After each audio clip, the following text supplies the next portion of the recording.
विशा शर्मा प्रकरणात मृत्यू प्रकरणात तिचा नवरा समर्थ सिंगला 7 दिवसांची पोलीस कोठडी सुनावण्यात आली आहे, तर सासू गिरीबाला चौकशीच्या फेऱ्यात ती अडकण्याची शक्यता आहे। नेमकं प्रकरण काय पाहूयात।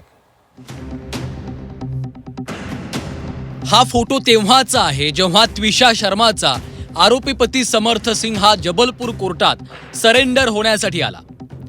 समर्थ सिंग हा कोर्टात पोहोचल्यानंतर गोंधळाचं वातावरण झालं। समर्थ सिंगला अनेक प्रश्न विचारण्यात आले, मात्र त्यानं कोणतंही उत्तर दिलं नाही। कोर्टात दाखल होताच भोपाळच्या पोलिसांनी त्याला अटक केली, मात्र न्यायालयाची वेळ संपल्यानं त्याला हजर करता आलं नाही। मात्र आज कोर्टानं त्याला 7 दिवसांची पोलीस कोठडी सुनावली आहे। करना है, अभी सरेंडर किया नहीं है ना, अभी वो कोर्ट परिसर में मौजूद है। तो जैसे ही अगर उनका आना होता है कोर्ट परिसर में सरेंडर करने के लिए तो आपको सूचना ही मिल जाएगी। अभी जज साहब से मेरी मुलाकात नहीं हुई है इस संबंध में। अगर सरेंडर करते हैं तो बिल्कुल जरूर आप सभी को पता चलेगा इस संबंध। दरम्यान पोलीस कोठडी मिळाल्यावर समर्थ सिंग हा चौकशीच्या फेऱ्यात अडकलाय। त्यामुळे या चौकशीतनं धक्कादायक माहिती समोर येण्याची शक्यता आहे। 12 मे रोजी भोपाळमधील कटारा हिल्स इथं त्विषा शर्माचा मृतदेह गळफास घेतलेल्या अवस्थेत आढळला। त्विषाच्या माहेरच्या लोकांनी सासरच्या मंडळींवर हत्येचा थेट आरोप केला।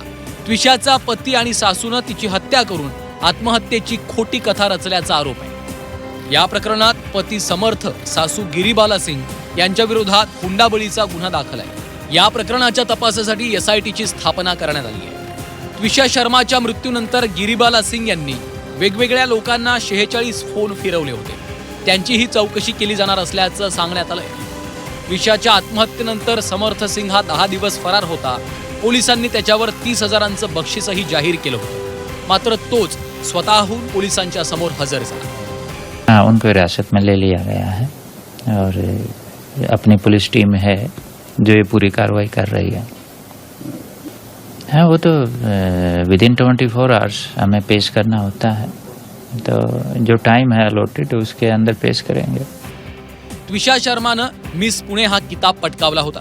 तिनं भोपाळमधील तिच्या सासरी गळफास घेत जीवन संपवलं। तिचा नवरा समर्थ सिंग हा पेशाने वकील आहे। त्या दोघांची ओळख 2024 मध्ये एका डेटिंग ॲपच्या माध्यमातून झाली होती।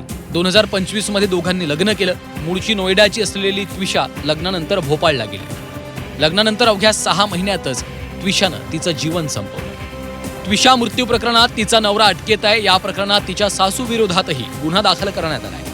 त्विषाच्या माहेरच्या लोकांनी तिच्या सासरच्या लोकांवर गंभीर आरोप केला आहे। त्यामुळं तिच्या नवऱ्याच्या चौकशीतून धक्कादायक माहिती समोर येण्याची ही शक्यता आहे। ब्युरो रिपोर्ट, झी 24 तास।